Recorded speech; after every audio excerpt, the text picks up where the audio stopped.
La Chine a construit un avion pour défier la domination occidentale dans les airs. Un projet ambitieux, chargé de fierté nationale, qui promettait de libérer le pays de sa dépendance technologique.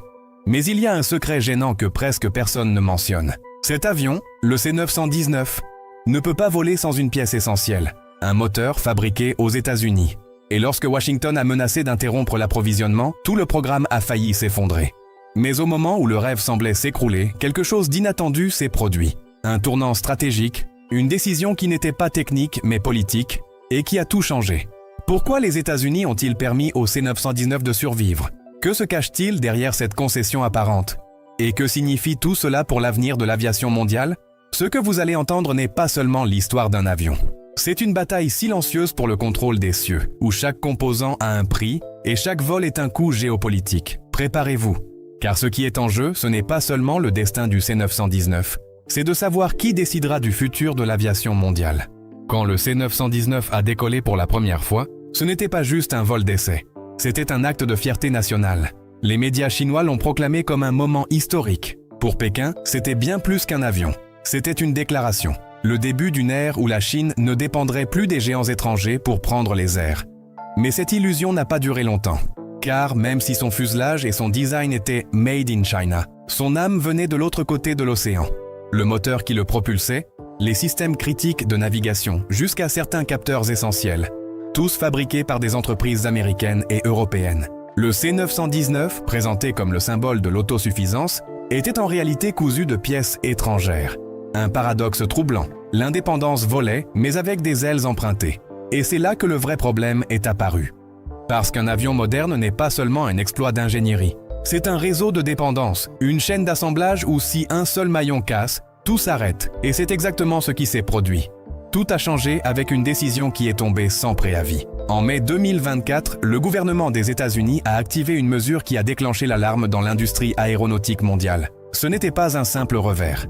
C'était un coup fatal. Ce moteur n'était pas un parmi d'autres. C'était le seul certifié pour ce modèle. Sans lui, pas de vol, pas de livraison, pas d'avenir. Les avions déjà assemblés restèrent cloués au sol dans les hangars, prêts mais incapables même de démarrer. Et ce n'était pas seulement le moteur. Washington a également bloqué des composants de Honeywell et de Collins Aerospace, systèmes hydrauliques, avioniques, commandes de cockpit. L'avion tout entier s'est retrouvé piégé dans un réseau de sanctions, comme si quelqu'un avait tiré le frein d'urgence en plein décollage. Comac, le constructeur chinois, avait accumulé plus de 1000 commandes. Il avait annoncé une expansion ambitieuse de sa capacité de production. Mais désormais, tout ne tenait qu'à un fil. Chaque jour sans pièces était une blessure ouverte pour le projet. Et le plus ironique, c'est que l'interdiction est survenue au moment même où la Chine annonçait qu'elle allait doubler sa production annuelle. Le message était clair. Tu ne monteras pas en puissance sans notre permission. Le C919, conçu pour symboliser la liberté technologique, était à genoux, paralysé par une seule décision. Prise non pas à Pékin, mais à Washington. Et puis, alors que tout semblait perdu, l'impensable s'est produit. À peine quelques semaines après le blocage, les États-Unis ont fait marche arrière. Ils ont de nouveau autorisé General Electric à fournir le moteur LEAP-1C au constructeur chinois. Une décision qui en a laissé plus d'un perplexe, un geste de bonne volonté, une concession pour calmer les tensions. Rien de tout cela. La réalité était bien plus froide. Et calculée, Washington avait compris quelque chose d'essentiel. Tuer le C919 aurait été facile. Il suffisait de maintenir l'interdiction. Mais lui permettre de vivre sans jamais grandir était bien plus stratégique. Car tant que l'avion dépend d'un moteur étranger, il ne sera jamais vraiment libre. Il volera, oui, mais sous condition. À chaque décollage, il y aura un rappel silencieux. L'interrupteur ne se trouve pas à Shanghai, mais à Washington. Et ce n'est pas tout.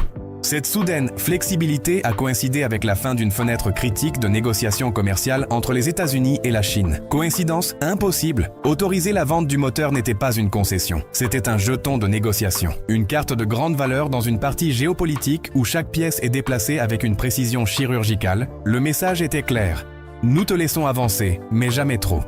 Ainsi, le C919 n'a pas été libéré. Il a été conditionné. De l'extérieur, le C919 ressemble à une machine moderne et puissante. Mais si l'on regarde de plus près, c'est un otage avec des ailes. Chaque vol qu'il effectue n'est pas seulement une opération commerciale. C'est une concession accordée par ses fournisseurs étrangers. Et surtout par un en particulier. General Electric, le gardien du moteur LEAP-1C, le cœur qui le maintient en l'air. Sans ce moteur, l'avion n'est qu'une coquille sophistiquée clouée au sol. Il n'y a pas de plan B, pas de substitut disponible. Pas d'échappatoire. Et c'est là le véritable pouvoir que les États-Unis ont découvert. Ils n'ont pas besoin de détruire le programme.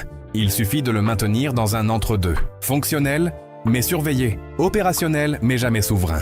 Au lieu d'être une menace immédiate, le C919 devient un outil utile. Un rappel constant pour la Chine que son rêve technologique a des limites qu'elle ne contrôle pas. C'est l'otage parfait, suffisamment vivant pour nourrir l'espoir, mais jamais assez pour devenir indépendant. Mais la Chine ne reste pas les bras croisés. Depuis des années, elle travaille en secret et désormais dans l'urgence sur sa propre solution. Le CJ-1000A, un moteur à réaction 100% national qui pourrait enfin libérer le C919 de sa dépendance étrangère. Le projet n'est pas nouveau. En réalité, il devait entrer en service en 2020. Mais développer un moteur commercial n'est pas comme construire une machine plus puissante. Cela exige des années d'essai, une précision millimétrique et une fiabilité irréprochable. L'objectif n'est pas seulement de le faire fonctionner, c'est de le faire fonctionner parfaitement, encore et encore, en transportant des millions de passagers sans marge d'erreur. Après des retards et des contretemps, la Chine a finalement annoncé que le CJ-1000A avait passé ses premières phases d'essai et que sa certification est attendue pour 2027. Si elle y parvient, ce sera un tournant décisif, car il ne s'agira plus seulement de fabriquer un avion. Ce sera créer un écosystème aéronautique complet, sans avoir besoin d'autorisations extérieures, sans appel venu de Washington. Mais le temps presse, et le risque reste bien présent. Juste au moment où tout semblait aller de travers, une fissure est apparue dans le mur. Boeing traverse l'une des pires crises de réputation et de technique de son histoire. Airbus, de son côté, est au bord de sa capacité de production, et le marché mondial de l'aviation est désespérément en quête de nouveaux avions. C'est là que le C919 entre en scène, non pas comme le meilleur, mais comme le disponible. Il n'a pas besoin de surpasser les géants. Il doit simplement voler en toute sécurité, être livré à temps et couvrir des routes dans des marchés plus souples. L'Asie du Sud-Est, l'Afrique, le Moyen-Orient. Des régions où la pression géopolitique est moindre et où une troisième option paraît séduisante. En outre, en Chine, les compagnies aériennes d'État ont déjà passé d'importantes commandes, non seulement comme un acte économique, mais aussi comme une déclaration politique. Cet avion est le nôtre, et il volera. C'est dans cette brèche, entre le chaos occidental et l'élan national, que le C919 commence à trouver de l'air. Non pas comme un concurrent direct, mais comme une alternative silencieuse qui avance pendant que les autres vacillent. Beaucoup se demandent si le C919 est prêt à concurrencer. Mais ce n'est pas la bonne question. La vraie question est: que se passera-t-il lorsqu'il le sera? Car aujourd'hui, l'avion dépend encore du moteur LEAP 1C. Mais si le CJ-1000A arrive à temps et fonctionne, tout change. Il n'y aura plus d'interrupteurs entre les mains des États-Unis. Il n'y aura plus d'emails diplomatiques pour arrêter une chaîne de production. Il n'y aura plus de moyens d'enrayer cette ascension depuis l'extérieur. Et c'est cela, la véritable crainte. Le C919 n'est pas seulement un avion. C'est une métaphore ailée. C'est le symbole d'un pays qui veut réécrire les règles du jeu, tout en jouant encore avec des pièces empruntées. Chaque décollage ne transporte pas seulement des passagers, il transporte une ambition. Celle de se libérer, de ne plus dépendre, de regarder le ciel sans demander la permission. Mais pour l'instant, cette autorisation reste en vigueur, car tant que le moteur vient de l'étranger, la souveraineté n'est qu'une illusion contrôlée.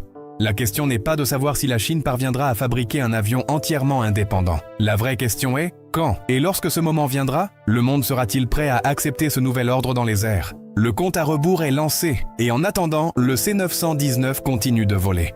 Mais il ne le fait pas uniquement grâce à l'ingénierie. Il le fait parce que, pour l'instant, on le lui permet. J'espère que vous avez apprécié cette vidéo et appris quelque chose de nouveau. N'oubliez pas de laisser un like, de vous abonner et d'activer la cloche pour ne rien manquer du contenu à venir. À la prochaine!